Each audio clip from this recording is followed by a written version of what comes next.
Again, getting back on track a bit, we have our next speaker, Irina Soriano, VP of Enablement at Seismic, and let's bring her on. Hi, Irina, how are you? Hi, I'm really good. How are you today? Doing great. Excited about your topic, so I will duck out and let you take over. Okay, wonderful. Thanks for having me today. I will be talking to you about sales enablement by the numbers. And obviously, there was a short intro here. So I work for Seismic and run their global enablement team. I'm also the author of Generation Brand. I'm a TEDx and a keynote speaker. If you're interested to find more about me, you can visit my website, irinasoriano.com. But let's hop right in. So I'm going to talk to you about outcome-based enablement today. So I will share our strategy that helps us to really show the value of enablement and the ROI behind everything that we do. So we have a 4-step strategy in place, and I will walk through each of these steps. So the first step is for us to plan, we then move into enable, we then move into engage, and ultimately we look at improve. And that's all with the purpose of driving better outcomes and really play the numbers game with enablement. Now, starting with plan, so that means we develop an enablement strategy that's aligned with desired business outcomes. So we look at company objectives and KPIs at the beginning of the year. We decide on 1 or 2 key enablement programs that we want to drive, and then we come up with very specific program-based business outcomes. I will dive into that a little bit more later. We're then going to get into enable. That means we have to build the actual enablement package or the program, how I like to call it. That means design and delivery. So there are virtual and live enablement sessions, depending on what we're enabling on. There's e-learning, and there's also content and assets. Now, if we have what we call tier 1 initiative, meaning it has OKR, objective and key results status, it has executive visibility, that means that we're doing all 3. And this is really good for us to really look at how are people engaging with enablement, how are behaviors changing, and how are we tying this to very specific program-based business outcomes. From here, we're then moving into engage. That's where the rubber really hit the roads. I'm German, we say the meat and the potatoes. So that's the link between the enablement engagement and the behaviors that we want to see changed, and also how is it impacting the customer experience, because ultimately that's what enablement is all about. We want to enable our internal folks, the field, the sellers, to create outstanding customer experiences. So the few things that we're after here is that our audience, so in this case the sellers or the field, they demonstrate confident learning application so that we know they are delivering outstanding customer experiences. They also need to have the ability to use externally facing content. That means a pitch deck, for example. This is not just about showing the content, but they also have to tell the right story. And then ultimately, we want to ensure that we can increase role proficiency and effectiveness. That's the whole purpose of why we're putting enablement out. And again, we want to be able to measure it and link that back to enablement engagement overall. So we can see, hey, the folks that take enablement, they are actually changing behavior versus the people that don't take the enablement. So how do we track that? I give you an example here. So if you're in the enablement world, you might take a quick screenshot of it so you can use it later. So how do you track effectively? So I picked an example here. We've gone through the last acquisition about 18 months ago. So let's say this is the enablement program that we're driving, right? Post-acquisition cross enablement across the 2 companies.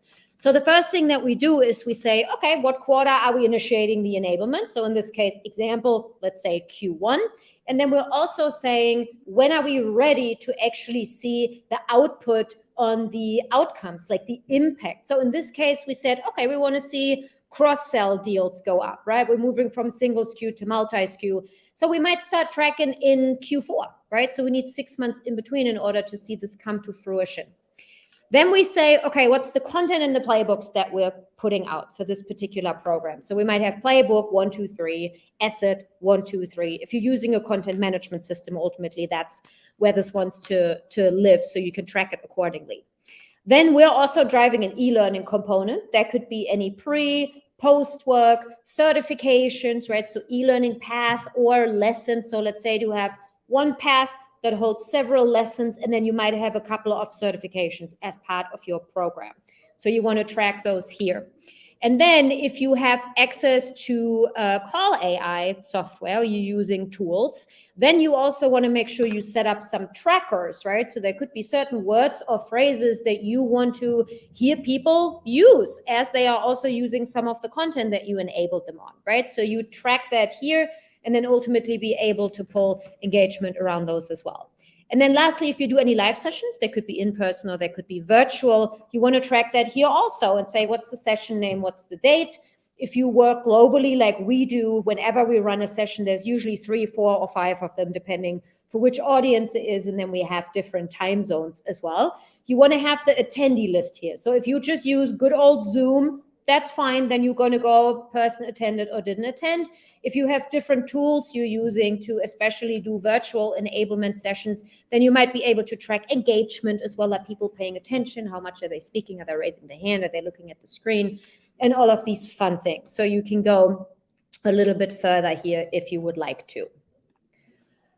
Okay, and then we get to the last piece. This is improve. So we say, okay, now we collected all the data. We understand enablement engagement. We understand how behaviors have changed. We can tie these two together person by person. So we can say, or put the two groups next to each other, the ones that have high enablement engagement versus low enablement engagement. Now we're coming back and say, okay, how can we use this to improve skills even more? Make our enablement programs better, because sometimes there's things that we need to tweak. And then ultimately we want to see the connection and the impact on business outcomes, because ultimately that's what it's all about. If we don't impact outcomes, you're not going to need an enablement team. So here's really where we work with the managers to coach them to help us reinforce whatever enablement program we're driving for the year. And then also help us drive accountability with the teams where there is low enablement engagement, because that happens, as we all know.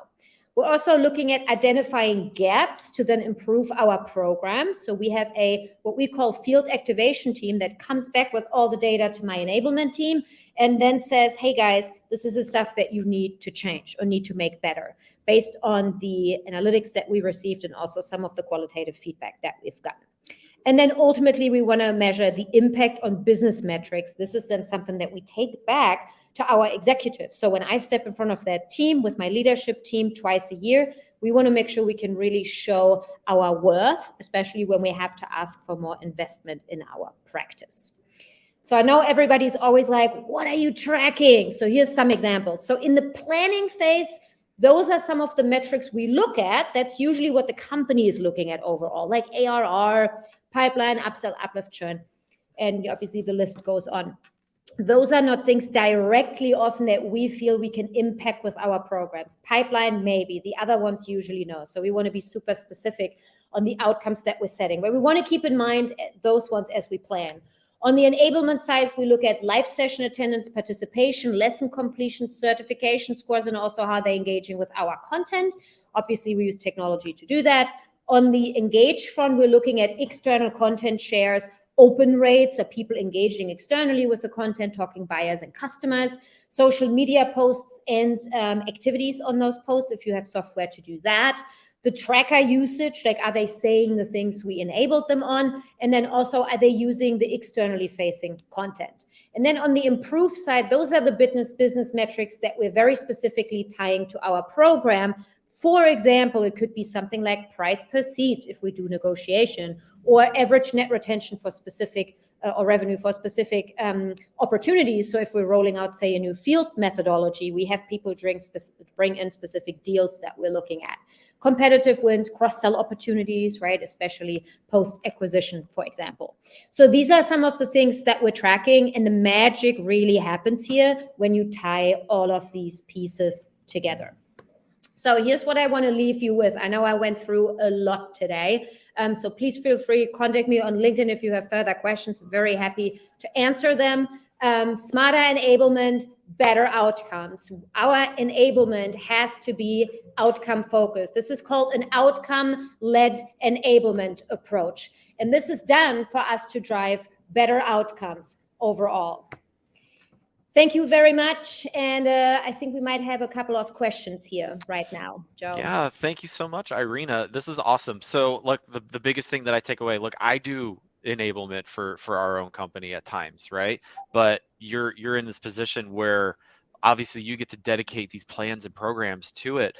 And so, man, how many times have I gotten that request from sales like, oh my gosh, we just got off of a phone call and I needed this case study and we didn't have anything for them. Can you put something together really quick? And then you do it and then nobody knows how to use it, and then it just never gets used again. The big takeaway I took away from this was you've got to have a plan and a program in order to make this a repeatable function for your teams. How have you seen that shift as your time moving through this business or through this industry, that it needs to become more regimented? Yeah, so I would add to that, you need technology too. Mm. Okay, so if I think about our enablement tech stack, that's like another team member. Like we couldn't operate without it, right? So whenever folks come to us and say, "Hey, I need XYZ," right? We need a piece of content, like you said. Those are like the ad hoc requests that come Mm-hmm. our way, that occasionally we're serving, but sometimes we're turning around and we're not doing it if it's not feeding into the particular programs that we're rolling out, right? And we're using intake requests for those. But the key is really for us to understand, when we put assets and content out, when we put lessons out, right? When we run live sessions, like, we have to track the data. We need to have insights to see how is the enablement engagement, and then ultimately, is it impacting behavior and is it impacting outcomes? Because if it doesn't, you wasted your time. I hate to Of say. course. And I've done it throughout my career. We're like, oh, we're putting this big thing out. And then we couldn't track it. And I'm like, this was really Yeah, wasted time. It's worth nothing. It probably didn't change anybody's life. of So it course. really comes down to, putting your foot down at times, but also being able to track what you're doing. For sure. And look, you have a group that's working, that's like trying to put this content out and make sure that you're actually driving change, revenue, right? All those types of That's things. right. So being able to track that is of course of utmost importance, because otherwise you've got nothing to back up your own That's worth it. at that point. So Good luck uh, asking for headcount at the end of the year if you can't show how you impacted business results, For right? sure, for sure. Irina, thank you so much for this presentation. This was You're welcome. super insightful. We even had a couple comments about people thanking us for the suggestions, all the different things that we can track. I know this is something we'll take back to our teams. If anybody has questions, I'm sure they can get in touch with you, find you on LinkedIn, Yes. and definitely go back and listen, because there was a lot of content there and you can screenshot all of those slides. Thank you again, Irina. Good luck out there, and hopefully we can talk soon. Awesome. Thanks, y'all. Thank you. And we will be back shortly. Let's reconvene here in about 5 minutes at 1:35 Eastern, and we'll be talking with Brian. Thanks for jumping in and giving us a listen. Be right back.